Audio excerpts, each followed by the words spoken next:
তুমি আমার সাথে সবকিছু শেয়ার করতে পারো। আচ্ছা, তোমার বাবা মা কি তোমাকে বকা দিয়েছে? না, বাবার জন্য কেউ সুখে নাই, শান্তিতে নাই। কেন? তোমার বাবা কি কোনো কিছু হয়েছে? তিনি নিজে ভালোই আছেন, তার যা মনে চায় তাই করে, পরিবারের কথা ভাবেন।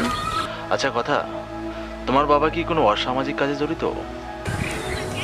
তার সব কাজকর্মই অসামাজিক, যার জন্য বন্ধুদের কাছ থেকে বাজে বাজে কথা শুনতে হয় আমার। তাই তোমার মন খারাপ।